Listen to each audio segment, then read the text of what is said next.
porque tu palabra es vida. Tu palabra, Señor, está escrita desde hace tantísimo tiempo. Y gracias, Señor, porque por medio de ella tú te comunicas con nosotros. Señor, háblanos. Señor, permítenos entender aquello que tú consideres que es tiempo de entender. Y sobre todo, Señor, ayúdanos a estar aislados del resto. Señor, queremos tener cobertura en estos momentos, solo contigo. En el nombre de Jesús. Amén. Vamos a ver en el libro de Romanos. Vamos al capítulo 3. Capítulo 3. Y vamos a leer un breve texto. Dice así, tenemos ya, Romanos 3, desde el verso 9. ¿Qué pues? ¿Somos nosotros mejores que ellos? De ninguna manera. Pues hemos demostrado que todos, tanto judíos como gentiles, están bajo el pecado. Como está escrito, no hay justo ni aún uno. No hay quien entienda, no hay quien busque a Dios. Todos se desviaron. A unas se hicieron inútiles. No hay quien haga lo bueno. No hay ni siquiera uno. Sepulcro abierto su garganta. Con su lengua engañan. Veneno de víboras hay debajo de sus labios. Su boca está llena de maldición y de amargura. Sus pies se apresuran para derramar sangre. Destrucción y miseria hay en sus caminos. Y no conocieron camino de paz. No hay temor de Dios delante de sus ojos. Pero sabemos que todo lo que la ley dice, lo dice a los que están bajo la ley, para que toda boca se cierre y todo el mundo quede bajo el juicio de Dios, porque por las obras de la ley ningún ser humano será justificado delante de él, ya que por medio de la ley es el conocimiento del pecado. Vamos a centrarnos en este texto pequeñito, pero muy profundo, muy profundo. Estamos hablando, Pablo nos quiere llevar aquí a reflexionar acerca de la culpabilidad de todos los hombres. Todos. Como dice Pablo, no hay ni uno. Tú y yo sabemos, según vamos leyendo el resto de la Escritura, que solamente Jesucristo fue la excepción. A las personas nos gusta creer que somos buenos. Y esta creencia ha sido reforzada siempre. Y hoy en día, si cabe, por esos profesionales que se llaman psicólogos, que se llaman consejeros, incluso cada vez más líderes religiosos refuerzan esa idea. Somos buenos. Pero el ser humano sabe en lo profundo de su corazón que esa inquietud, esa molestia, esa angustia que siempre uno está buscando tapar, uno está buscando huir, se llama culpa. Y esa culpa está relacionada sencillamente a la luz de la Biblia con el pecado. Tal vez hiciste algo malo, tal vez acabo de hacer algo malo, qué pena, solemos decir. Qué pena, solemos escuchar. Este sentir que tienes, esta incomodidad, es normal. No te preocupes, te van a decir. Vayas donde vayas. Incluso los que piensan te van a decir, recuerda que la culpa es un contaminante nada más. Y ya no necesitamos eso en el mundo. Estamos en el siglo XXI.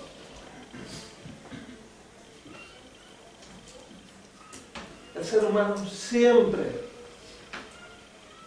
todos en algún momento hemos arrastrado ese sentimiento de incomodidad, de sentirnos inseguros, de sentirnos molestos.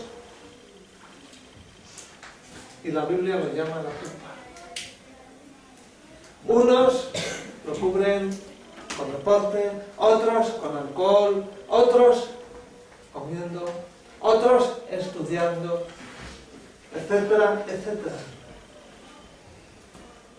Cada vez hay más distracciones, cada vez hay más elementos para escaparnos. Por eso algunos profesionales, para que estés bien, te dan cositas para tomar. Que lo único que hacen es reducir tus capacidades.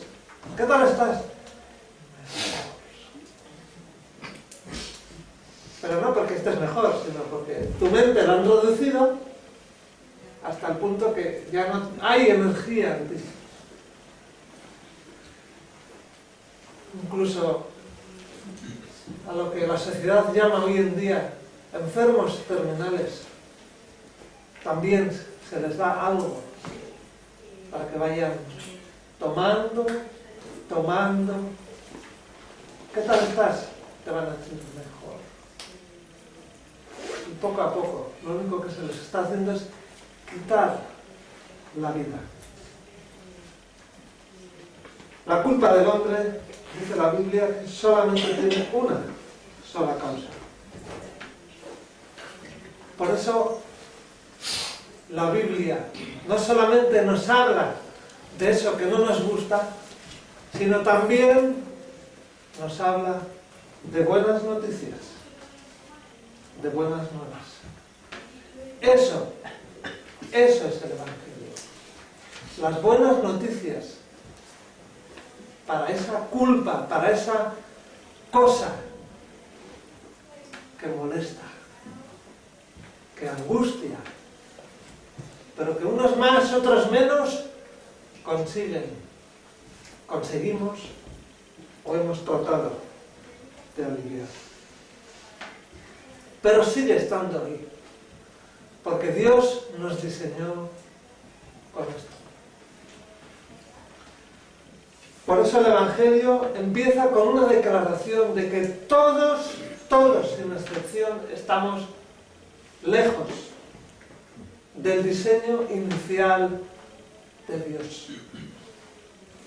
Todos estamos lejos de Dios. Y por eso entró en escena Jesucristo.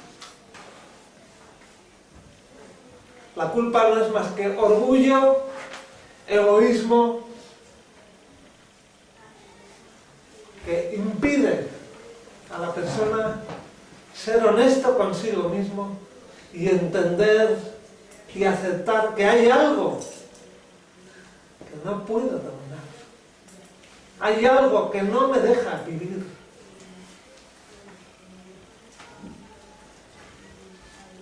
En cierta ocasión un predicador decía, es algo así como un niño que su mamá le pilla infragante con el frasco de la mermelada. Él está diciendo que, mamá, no, ni siquiera lo probé.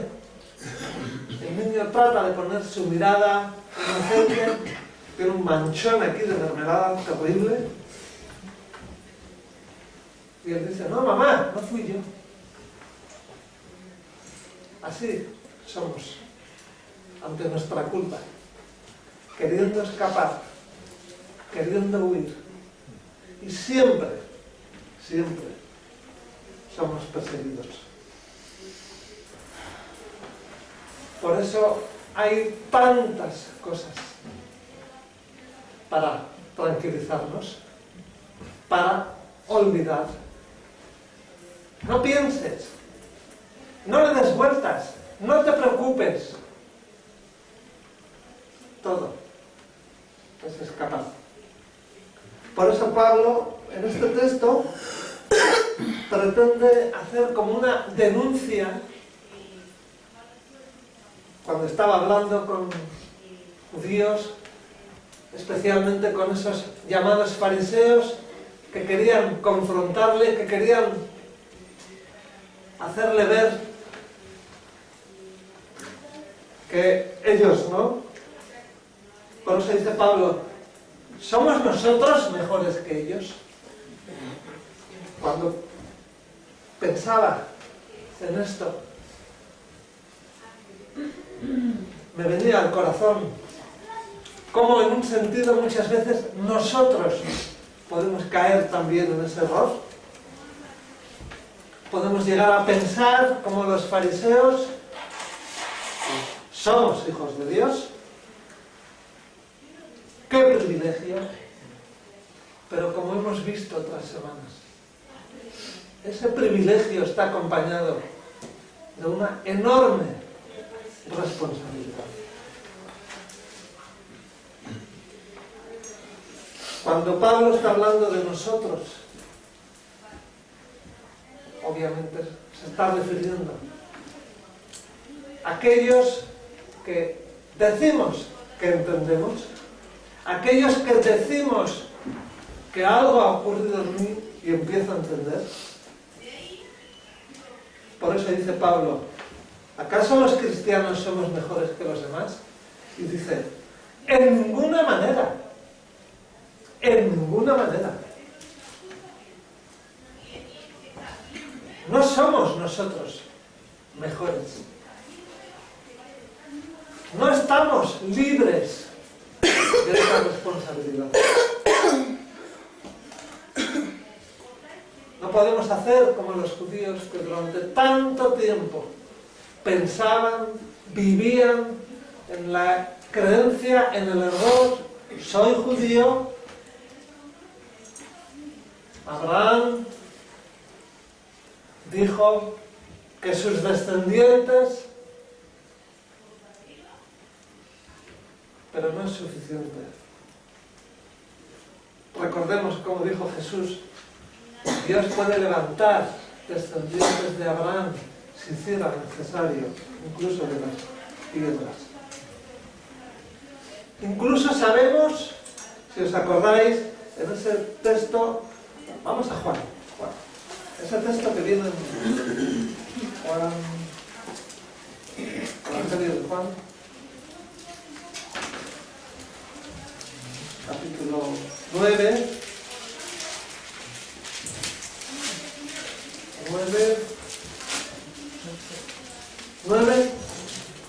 tenemos el Evangelio de Juan, capítulo 9, verso 2. Estaba Jesús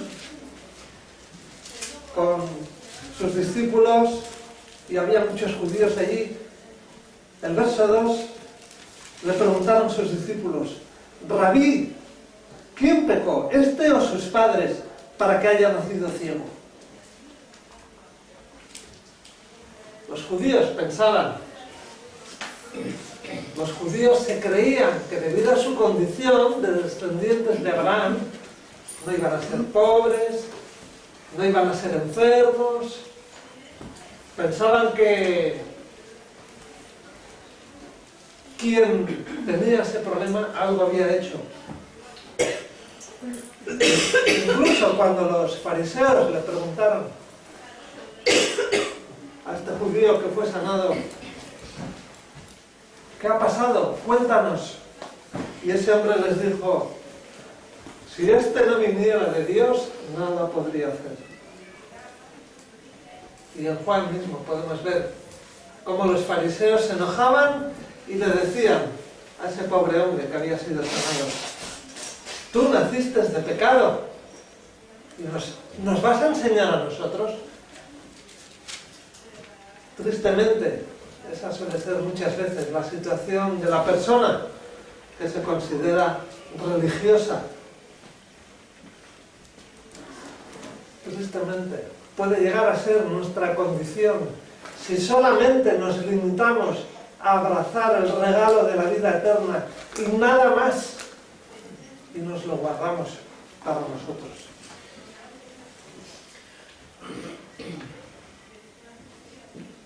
De gracia recibimos y tenemos que seguir compartiéndolo de gracia. No es posible que las personas que están a tu alrededor pasen mucho tiempo y no sepan de tu condición. Dios está muy interesado en prepararnos, en usarnos. Solamente tenemos que esperar el tiempo, la manera, pero la actitud. Señor, muéstrame cómo me acerco, muéstrame, Señor, cómo. Pero no podemos escaparnos.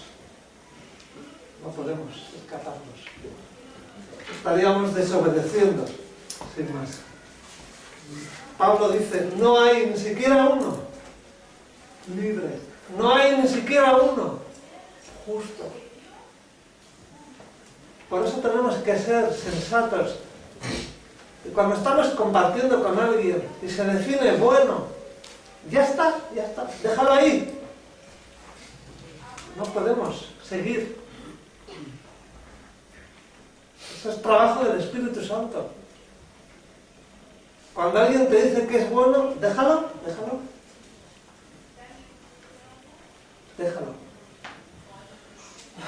Tú y yo hemos pasado por ahí.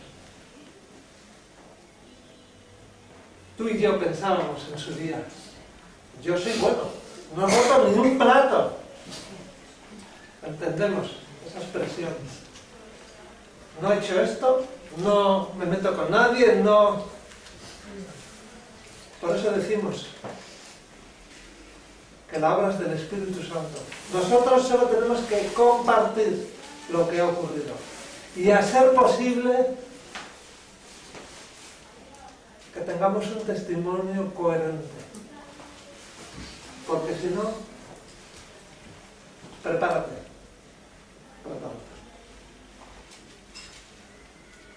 Incluso hay una frase muy extendida en esta sociedad, tristemente. Cuando alguien pasa por problemas, cuando alguien pasa por alguna situación dura, aún hay quien se le escapa. Algo habrá hecho. Por eso es importante muchas veces también que le digamos al Señor: Señor, cambia mi vocabulario también. Porque muchas veces decimos cosas que hemos aprendido y no nos damos cuenta que no solamente no son así, sino que estamos haciendo daño. Y la palabra dice que vamos a dar cuentas de toda palabra.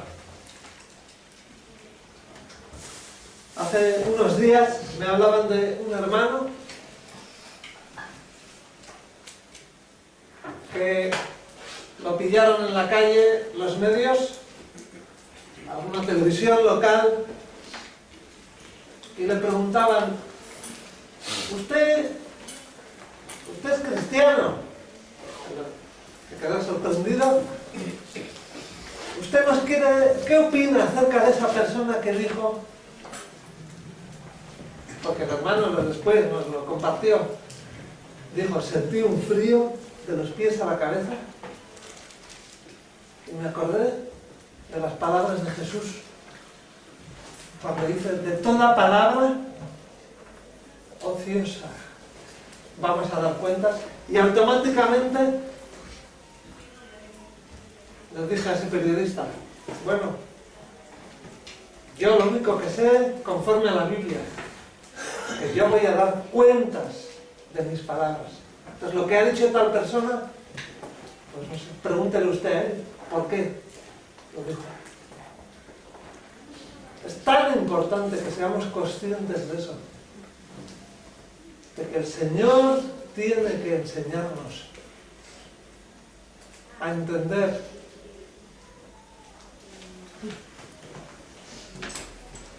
que esa culpa también nos va a alcanzar con lo ajeno. Por eso, si tienes costumbre, dile a Dios, Señor, ayúdame a no hablar de lo que no sé. Cuidado cuando decimos, esto, me parece. Cuidado, hermano y hermana. Cuidado cuando decimos cosas que no tenemos seguridad. Cuidado cuando afirmamos cosas que solamente hemos oído. Vamos a dar cuentas. No vale, yo pensaba, yo creía. Pablo dice, nadie es justo. Para los que tomáis nota, he recogido aquí en el Salmo 14:1, que dice el necio en su corazón, no hay Dios, se han corrompido, hacen obras abominables. Esas son nuestras obras cuando no pasan por el filtro de Dios. Abominables. Por eso nosotros no hemos sido llamados a hacer buenas obras. Para eso ya están las miles de ONGs en el mundo. Nuestros actos tienen que reflejar nuestra manera de pensar y nuestra manera de vivir.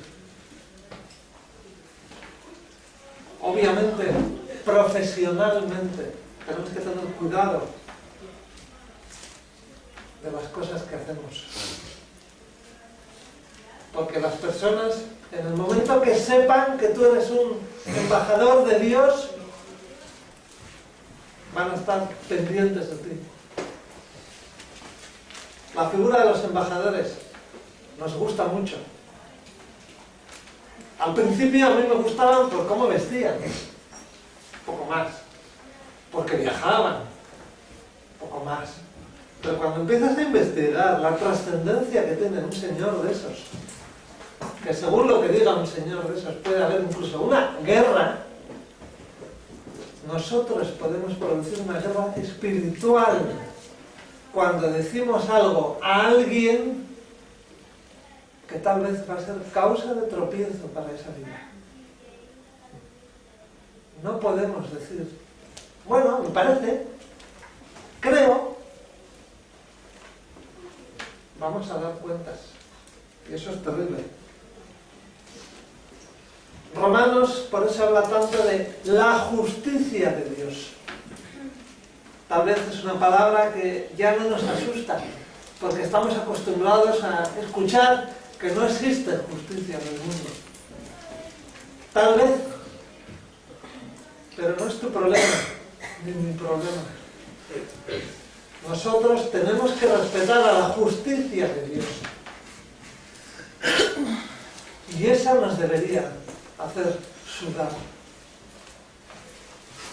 Algunas personas me han explicado que cuando han tenido la oportunidad de entrar en un juzgado, decía, oh, qué nervioso, que me sentía así, eso de ver el juez, eso de ver los abogados. Bien. Qué pena que solo fue un ratito. Dios debería poner en nosotros ese sudor siempre que abramos nuestra boca. Siempre que abramos nuestra boca. Porque cuando abrimos la boca, ¿qué dice la palabra? De la abundancia de corazón. Lo que sale de aquí es lo que hay aquí. No podemos seguir mintiendo siempre. Me parece, creo. Para Dios no. Para Dios no. Si quieres quedar bien con los hombres, no pocas veces quedarás muy mal con Dios. Jesús dijo, no podemos agradar a dos señores. O agradamos a Dios o le desagradamos. No hay término medio. Por eso es tan importante que pensemos, no hay justos.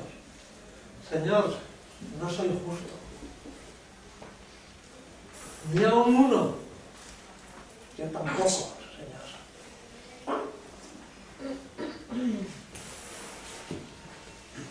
No hay personas buenas. El concepto bueno no hay.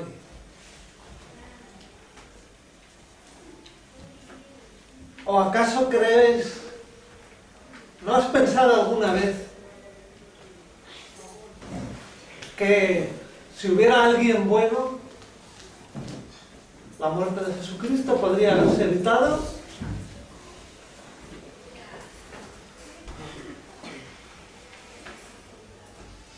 Por eso cuando pensamos en el Evangelio, que como bien dice Pablo es locura para los que no creen, el Evangelio es el camino para que los hombres empiecen a acercarse a esa medida de Dios,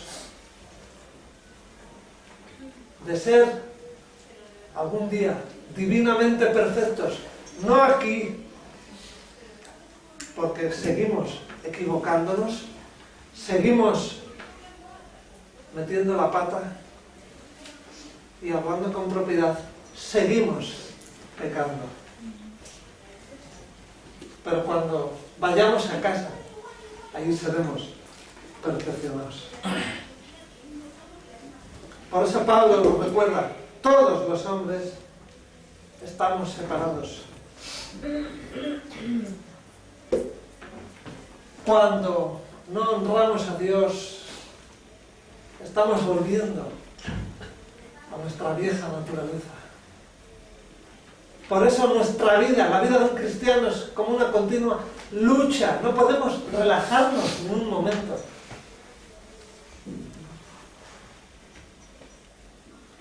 A ver, algunas veces he leído biografías de militares que cuando vuelven de esas tristes campañas donde van a hacer daño, porque tristemente eso es lo que hacen muchas veces las campañas militares, y ellos vuelven a sus hogares y vuelven en un estado psicológico lamentable. Ellos explican que estaban las 24 horas en tensión, prácticamente no podían descansar, prácticamente no podían relajarse. En un sentido, esa debe ser nuestra vida. Pero, cuando lo hacemos con la ayuda de Dios, te aseguro que vas a descansar. Porque cuando aprendemos a entender en qué momento nuestra boca, en qué momento nuestros pensamientos agradan a Dios, se va haciendo más fácil. Porque es el Espíritu Santo el que ya está guiándonos. Al principio tenemos que luchar, obviamente, y después cada vez menos. Pero no podemos relajarnos. No podemos. No podemos decir, ya está. Creía. Somos ignorantes espiritualmente. Tomad nota, otro salmo, el 14:2, que dice, no hay quien entienda. No podemos entender las cosas espirituales si antes el Espíritu Santo no nos abren el entendimiento. Las cosas de Dios son locura. Antes decíamos que son chino, pero ya no me vale ese ejemplo, porque aquí cada vez hay más personas que van a aprender chino. En Donostia hay academias chinas. El que no puede decir el Evangelio es chino, porque puede haber alguien que entienda chino. Pero sí es locura.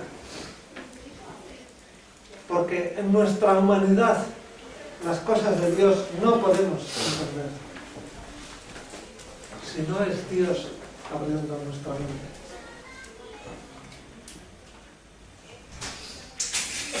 En su carta a los Efesios, vamos a leerlo, 4. Efesios 4. Efesios, capítulo 4.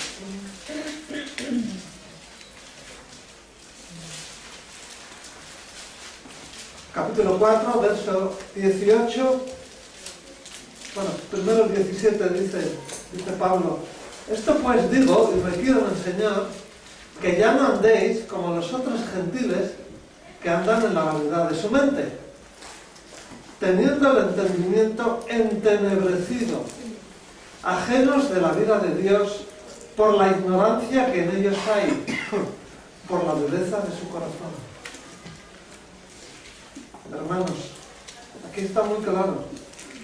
El entendimiento está como pedado, está como velado. Las cosas espirituales no se entienden si Dios no nos abre al entendimiento. Por eso una de las consecuencias del ser humano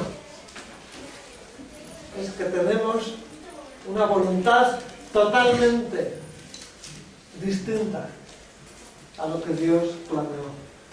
Y por eso, ¿qué vamos a hacer? Tristemente, el resto de los versículos, donde cada vez sube la intensidad de las cosas que hay en ti y en mí. Cuando dice, por ejemplo, no hay quien busque a Dios, obviamente si no buscamos a Dios, vamos a buscar las cosas de este mundo.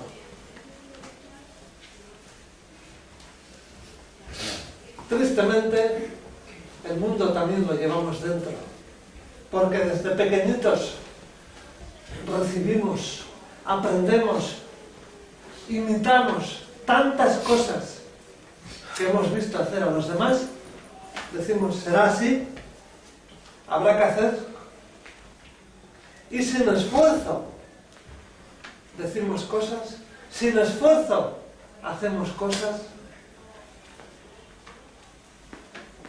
Por eso alguien dijo que un hijo de Dios tiene que ser como los salmones. Yo no sé mucho de peces, pero si vas a las enciclopedias parece que indica que el salmón va contracorriente. No nos gusta ir contracorriente. No nos gusta ser distintos. Son muchos los que, llamándose cristianos, dicen, yo quiero ser como los demás. No es posible. No podemos ser como los demás y disfrutar de la vida eterna. Son incompatibles.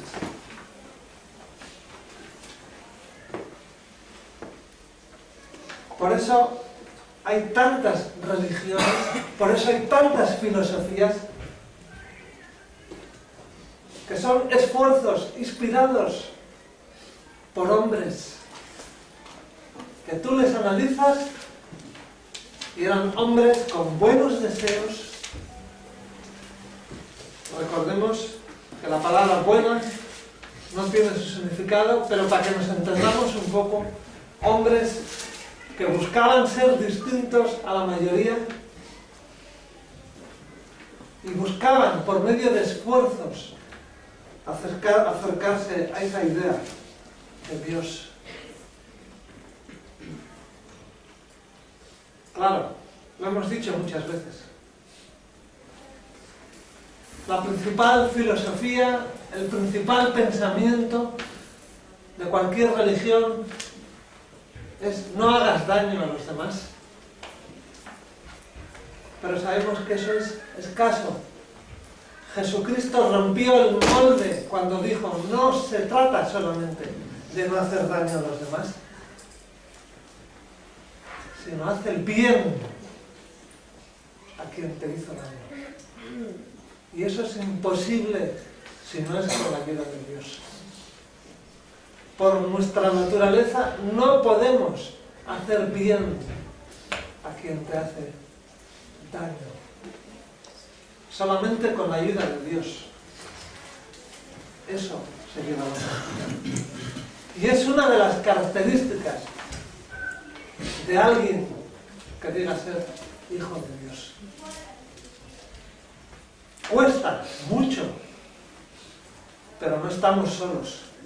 Dios va a ayudar. Nadie busca a Dios.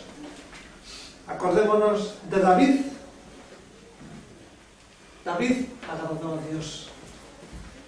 David vivía conforme a Dios. Pero también cometió su gran error. Vamos a Filipenses, capítulo 2, verso 21, capítulo 2, verso 21, dice, pues todos buscan sus propios intereses y no los de Cristo Jesús.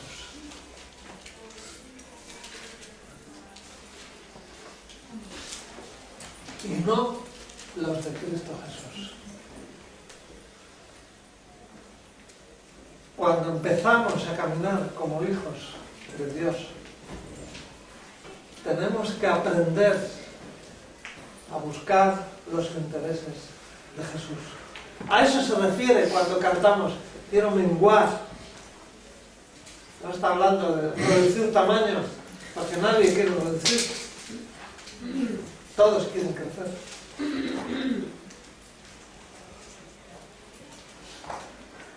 Nuestros intereses dejaron de ser nuestros. Por eso tus sueños, tus ilusiones, hay que entregarlas a Jesús. Si aún no lo hiciste ya, entrégaselas, compártelas. O dale la vuelta y reconoce que esas ilusiones las ha puesto Él. Porque en el momento que todo lo hemos puesto en Él, nuestra forma de pensar empieza a ser distinta. Por eso dice la palabra, todos se desviaron, todos se descarriaron. Hubo un plan inicial. Solamente hubo un hombre y una mujer al principio. Al principio. Que cubrieron parte del trayecto. Adán y Eva. Pero luego empezó la desviación. Que nos alcanza. Dice Isaías 53, todos deberíamos saber, todos nosotros nos descarriamos como ovejas, cada cual se apartó por su camino. Todos. La tendencia, somos como barquitos en la mar. Los barquitos en la mar van a la deriva. Nosotros igual. En la iglesia primitiva, vamos a verlo, en Hechos 9,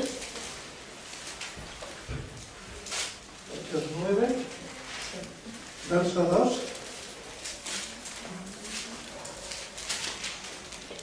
Y está hablando de la conversión de Pablo y dice, le pidió cartas para las sinagogas de Damasco a fin de que si hallaba algunos hombres o mujeres de este camino, nuestros primeros hermanos,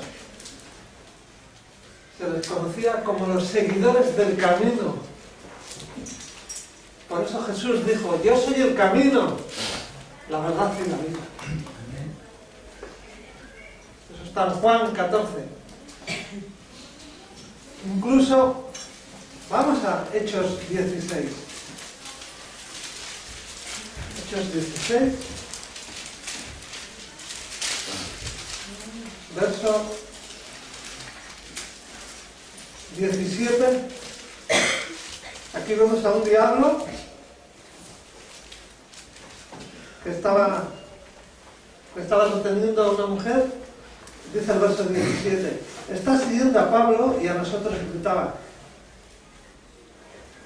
estos hombres son siervos del Dios Santísimo, ellos os anuncian el camino de salvación. Los diablos reconocen que solamente en Jesús está el camino de salvación. Ellos también lo saben, ellos también lo reconocen. Por eso nos retienen. Por eso se pasan el resto de nuestra vida queriéndonos sacar del camino, queriéndonos desviar. Proverbios 8 dice: la naturaleza del hombre se caracteriza por el mal camino. Tomad nota, Proverbios 14, 12: camino que al hombre le parece derecho, pero su fin es camino de muerte. El hombre natural, el hombre que no tiene a Dios, que hace sus planes, que hace sus ideas, que hace sus ilusiones, pero tal vez, en muchas ocasiones, nos lleva a la ruina. Pablo recuerda también que cuando la humanidad cayó, somos inútiles, no útiles. Por eso, solamente con una relación salvadora con Jesucristo empezamos a ver nuestra utilidad inicial. La palabra nos recuerda que una persona sin Cristo es una rama espiritual muerta. No producimos fruto. Por eso no tenemos más que analizar las intenciones del corazón. No tenemos más que analizar los hechos. Y nada de eso agrada a Dios. Por eso, cuando no es Dios guiando nuestras vidas, nuestras obras son infructuosas. Por eso arrastramos tantas consecuencias de decisiones que se tomaron erróneamente. Tú me vas a decir: Dios me perdonó. Sí, Dios perdonó, pero las consecuencias están ahí. Y por eso es tan importante que aprendamos la lección de que con Él tenemos que tomar las decisiones. Porque si las tomamos con Él, tal vez no cometeremos gran parte de aquellos errores. Y en tanto, tenemos que seguir luchando con esas consecuencias. Pero ánimo, no estamos solos. El Señor está con nosotros. Él solo quiere que compartas con Él esa mochila cargada de dolor, de frustración muchas veces.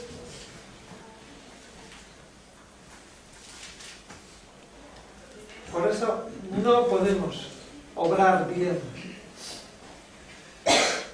solamente si buscamos la santidad.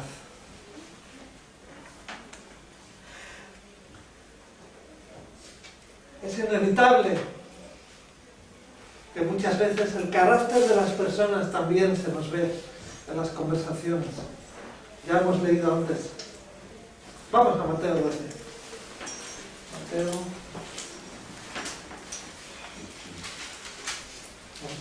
12.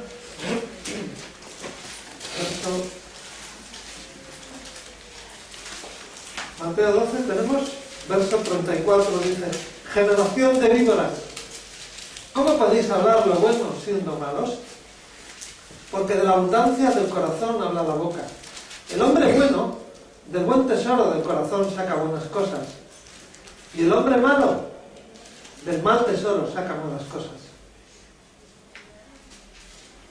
Pero yo os digo que de toda palabra ociosa que hablen los hombres, de ella darán cuenta en el día del juicio. Pues por tus palabras serás justificado, y por tus palabras serás condenado.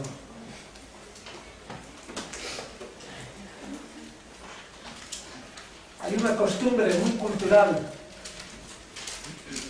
por lo menos aquí, porque yo he nacido aquí, he crecido aquí, nacido en esta tierra.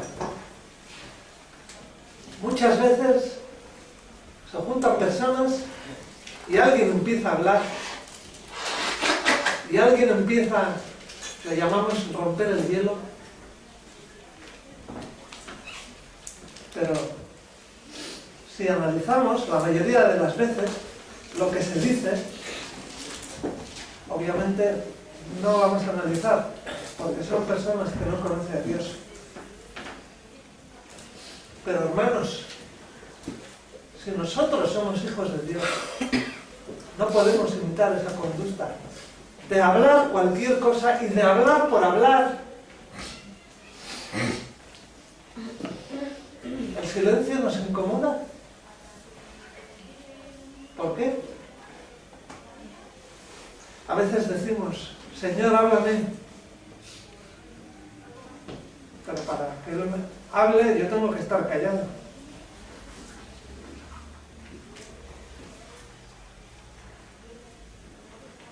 Si yo quiero escucharte, hermano, hermana, tengo que callar. Porque si tú estás hablando y yo estoy hablando, lógicamente no. Pues cuidado con esas conversaciones a veces que tenemos, donde hablamos de cosas que no necesariamente son de Dios. No estoy diciendo que sea malo que yo hable contigo de fútbol.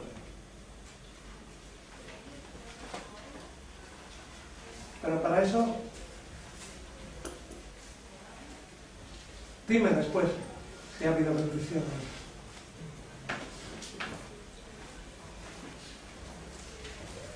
La boca del justo produce sabiduría. La lengua perversa será cortada. Tal vez no hay nada para decir en ese momento. Pues nada más.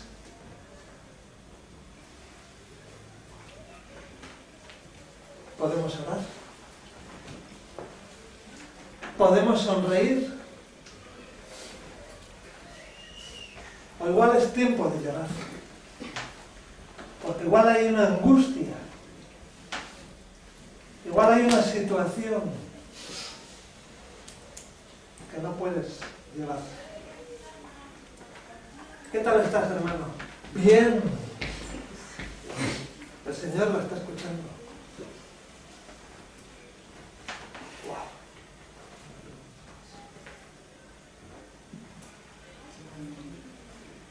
Es una de las cosas más tristes que yo vivo. Cuando alguien me dice, bien. Y cuando estás orando y el Señor muestra que no hay bien. Las cosas salen a la luz. Estoy hablando de cosas espirituales, obviamente. No estoy hablando de entenderme, por favor. Por favor, entenderme. Y si no, preguntarme luego.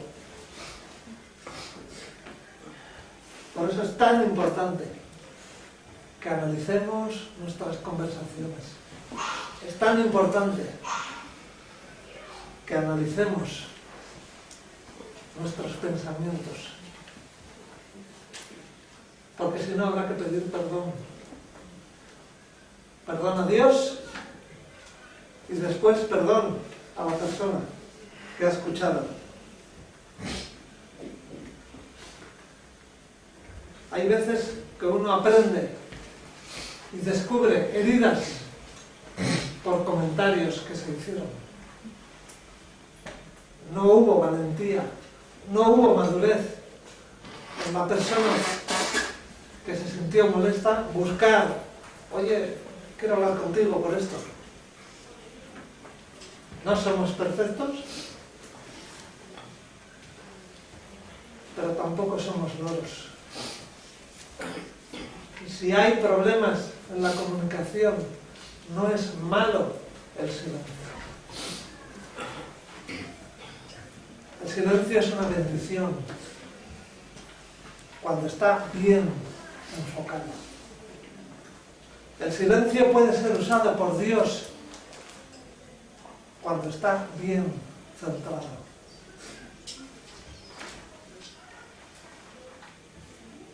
Por eso la soledad bien entendida, bien centrada, en algunos momentos es importante.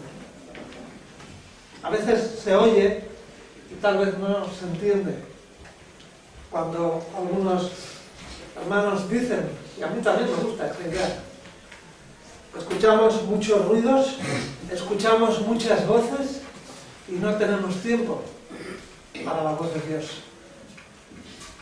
Lógicamente, nuestras mentes están llenas de mucha información que escuchamos, de muchas cosas que escuchamos, porque incluso lo que lees también le das vueltas sin darte cuenta. Y muchas veces eso es estorbo para las cosas de Dios.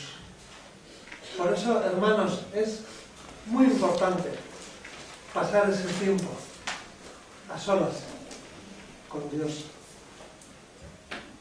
en silencio, en soledad.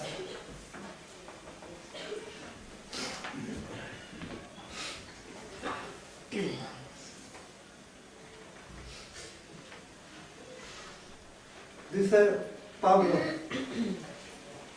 nuestra garganta es como un sepulcro abierto. Habla de nuestra lengua que engaña. Son características de las personas que no conocen a Dios. Vivimos en continuo mover de información, vivimos en continuo relacionarnos con personas y muchas veces nos damos cuenta que mucho de lo que llega a nuestros oídos no es cierto. La sociedad hoy en día trabaja con las palabras, con la información de tal manera que ya no le llaman mentira. Eso sí, la verdad no coincide con la verdad de Dios. De hecho, vemos, hay profesiones donde la información que manejan es parcial, es jugar con las palabras, es darle la vuelta a las frases, y cuando analizas, dices, pero esto no es cierto. Pero para eso tiene que haber temor de Dios, porque si no hay temor de Dios, nos dejamos llevar y actuamos igual.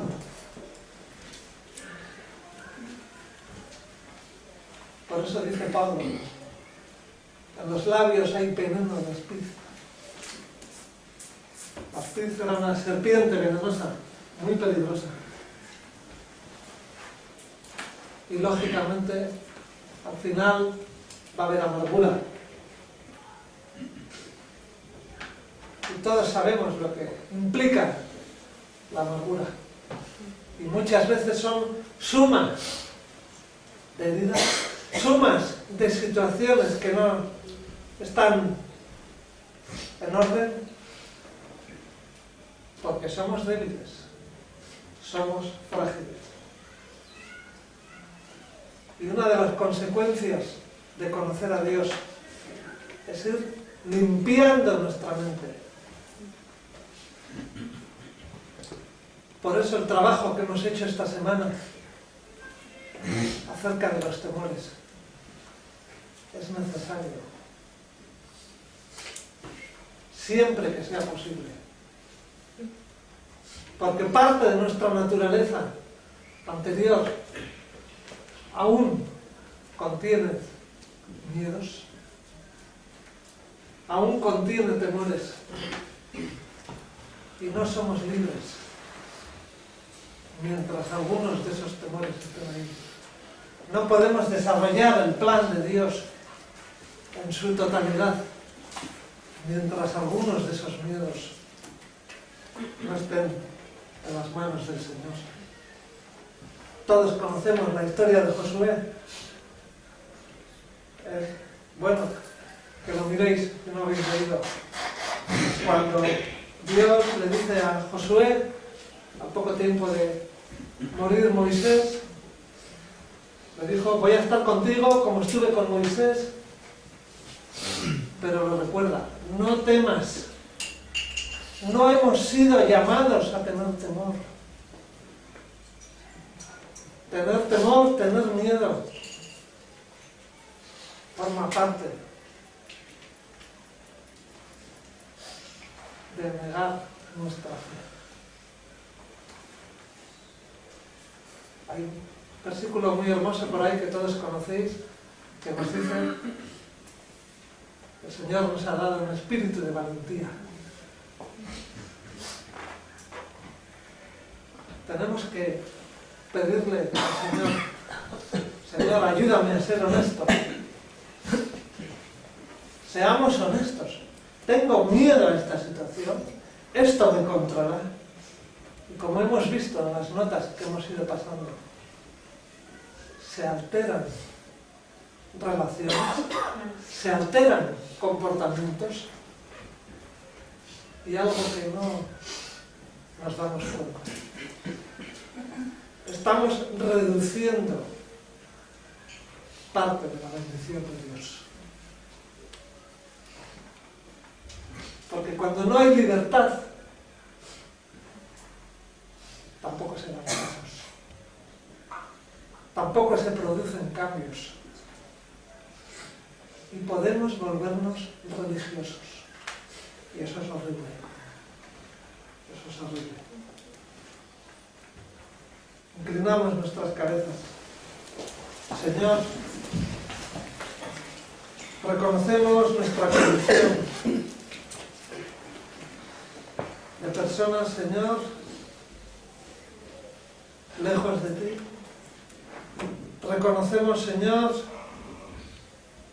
que solamente por medio de la figura de Jesucristo la vida empieza a cambiar. Gracias, Señor, por esa obra que tú iniciaste. Gracias, Señor, por ese sacrificio tan tremendo. Hubo muerte para que en nosotros empiece la vida. Jesucristo lo puso todo y nosotros no lo entendemos. Señor, reconocemos que te necesitamos. Reconocemos, Señor, que cuando dejamos de mirar a la cruz, no hacemos las cosas bien. Reconocemos, Señor, que cuando tú no eres nuestro compañero de viaje, empiezan y vuelven esos problemas. Señor, gracias porque tú nos preparas para ser valientes. Señor, danos coraje para ser obedientes, porque solamente de esa manera podremos dejar en segundo lugar esas cosas que nos acompañan. Señor, gracias porque tú estás ofreciendo desplazar todo eso. Gracias, Señor, porque es posible con tu ayuda. Y te pedimos, Señor, que si hay algún corazón aquí entre nosotros que aún no te ha conocido, Señor, pongas esa semilla de vida. Señor, en su día tu evangelio era locura para muchos de nosotros, pero tú abriste los ojos. Señor, ten misericordia de aquellos que están entre nosotros y aún no te entienden. Señor, regálales tu vida. Te lo pedimos en el nombre de Jesús.